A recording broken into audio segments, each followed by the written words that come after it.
મિત્રો, આજે આપણે ધોરણ 8ના ગણિત વિષયના પ્રકરણ 12 અવયવીકરણના સ્વાધ્યાય 12.3ના કેટલાક દાખલાઓ સમજીએ. એમાં પ્રશ્ન પહેલો છે, ભાગાકાર કરો. રકમ તમને આપેલી છે પહેલી 28x² ભાગ્યા 56x. સહેલું છે બિલકુલ. આપણે કરવાનું છે ભાગાકારની રીતે પહેલાં લખી નાખીએ 28x² ભાગ્યા 56x. હવે આપણને ઘાત અને ઘાતાંક પ્રકરણની અંદર ખબર છે કે અહીંયા ચલ બંનેની અંદર સરખા છે. આ બંને ચલની અંદર વચ્ચે ભાગાકાર છે, એટલે જે ઘાત આપેલી છે અહીંયા x² છે, અહીંયા x1 છે. આ બંનેની બાદબાકી થશે એટલે 4 - 1 થશે અને હવે છેદમાં વધશે 56.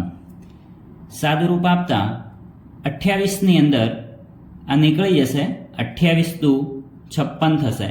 એટલે ઉપર x ની 4 - 1 એટલે કે 3 ઘાત રહેશે અને ભાગ્યા 2. તો આ જે પદ છે એનો ભાગાકાર આવશે x3 ભાગ્યા 2. હવે એ જ રીતે અહીંયા આગળ જોઈએ દાખલા નંબર 2. રકમ આપેલી છે -36y3 ભાગ્યા 9y2. આને પણ ભાગાકારની રીતે લખીએ. પહેલું -36y3 ભાગ્યા 9y². અહીં પણ એ જ રીતે કરીએ. માઇનસ છે તો માઇનસ લખીએ, -36y3 અને અહીંયા બંનેમાં ચલ સમાન છે, વચ્ચે ભાગાકાર છે તો ઘાતની બાદબાકી થશે એટલે 3 - 2 અને છેદમાં આવશે 9. ફરીથી અહીંયા 9ના ઘડિયાની અંદર 36 આવે છે, 9 ચોક 36 માટે પદ થશે -4 y ની કેટલી થશે 3 - 2. 3 - 2 એટલે કેટલા થશે 1 ઘાત, જે આપણે લખતા નથી.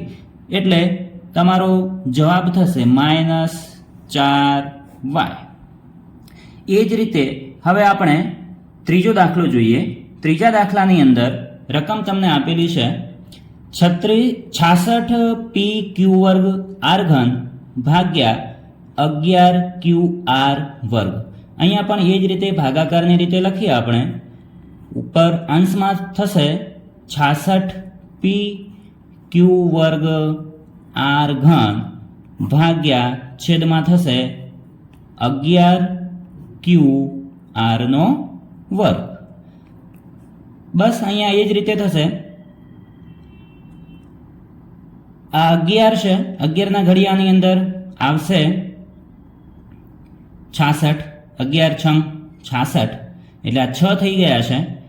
પી લખીએ, ક્યુની તમે 2 ઘાત અને અહીંયા 1 ઘાત છે એટલે ઘાતની બાદબાકી તરીકે લખી નાખીએ, 2 - 1.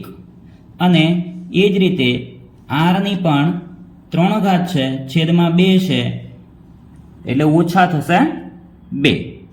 આ રીતે તમે લખવા જશો એટલે આ થશે 6p પછી ઇન્ટુ છે ક્યુ, આરની 2 - 1 એટલે 1 ઘાત અને આરની 3 - 2 એટલે પણ 1 ઘાત. આમ તમારો જવાબ થશે 6pqr. એ જ રીતે ચોથો દાખલો તમને આપેલો છે 34x³ y3 z³ ભાગ્યા 51xy²z³. ભાગાકારની રીતે પહેલા લખી નાખીએ 34x³ y3 z³ ભાગ્યા 51xy²z³. હવે 17ના ગુણકની અંદર 34ના ભાગ પાડીએ, 17ના ગુણકની અંદર 51ના ભાગ પાડીએ. આપણને ખબર છે 17 દુ 34 થશે. અહીંયા x ની 3 ઘાત આપેલી છે, અહીંયા x ની 1 ઘાત છે, વચ્ચે ભાગાકાર છે એટલે ઘાતના નિયમ અનુસાર ઘાતની બાદબાકી થશે 3 - 1. એ જ રીતે વાયની 3 ઘાત છે છેદમાં 2 છે એટલે ત્યાં થશે 3 ઓછા 2. એ જ રીતે ઝેડની અંદર થશે 3 ઓછા 3 છેદમાં કેટલા છે 51. આ 51ના ભાગ પડશે 17 તરી 51. આ જે પદ છે એને તમે અહીંયા આગળ ઘાતના નિયમ અનુસાર બાદબાકી તરીકે લખી લીધું છે. એટલે હવે તમારી પાસે અંશ અને છેદની અંદર એક સંખ્યા કોમન છે જે નીકળી જશે. મતલબ તમારો જવાબ થશે 2/3 અને એક્સની કેટલી ઘાત થશે 3 માંથી 1 જશે એટલે 2. વાયની 3 માંથી 2 જાય એટલે 1 અને ઝેડની કેટલી થશે 3 માંથી 3 જાય એટલે 0. બહુ સરસ જવાબ આવ્યો છે. અહીંયા આગળ આપણે લખી નાખીએ 2/3 એક્સની 2 ઘાત અને વાય ઝેડની જે 0 ઘાત છે એ ઝેડની 0 ઘાતની કિંમત કેટલી આવે છે તો 1 આવશે, જે આપણે લખતા નથી. એટલે ઝેડની 0 ઘાતને આપણે 1 તરીકે લઈ લીધા છે અને 1 ગુણકમાં હોય જ છે. માટે તમારો ફાઇનલ આન્સર થશે 2/3 એક્સની 2 ઘાત અને વાય. એ જ રીતે હવે એના પછીનો દાખલો લઈ લઈએ. 5 નંબરનો દાખલો છે. તમારી પાસે રકમ તમને આપેલી છે 12a⁸ b⁸ ભાગ્યા -6a⁶ b⁴. ભાગાકારની રીતે લખી દઈએ 12a⁸ b⁴ ભાગ્યા -6a⁶ b⁴.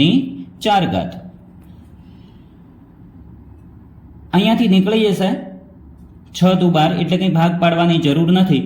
હું એને ખાલી ઘાતના નિયમ અનુસાર લખવાનો પ્રયત્ન કરું છું. a⁸ અહીંયા થશે -6 કારણ કે છેદમાં a⁶ આપેલી છે ગુણ્યા b થશે 8 અને અહીંયા થશે -4 ભાગ્યા -6. આ પદ છે એને મેં ઘાતની રીતે માઇનસમાં લખી લીધેલું છે એટલે આનો આન્સર થશે અહીંયાથી 6 ના ઘડિયાની અંદર 12 આવે છે 6 દુ 12 એટલે ઉપર અહીંયા આગળ છેદમાં માઇનસ રહ્યું છે એ માઇનસ હવે છેદમાં બીજી કોઈ સંખ્યા નથી એટલે 1 કહેવાય. એ જે માઇનસ છે ગુણાકાર ભાગાકારની અંદર એ સંખ્યા માઇનસ જ કહેવાશે આખી એટલે એ જવાબ થશે -2. a⁸ માંથી 6 જાય એટલે 2 ઘાત અને b⁸ માંથી 4 જાય એટલે 4 ઘાત. આમ તમારો ફાઇનલ જવાબ થશે -2 a⁴ b⁴.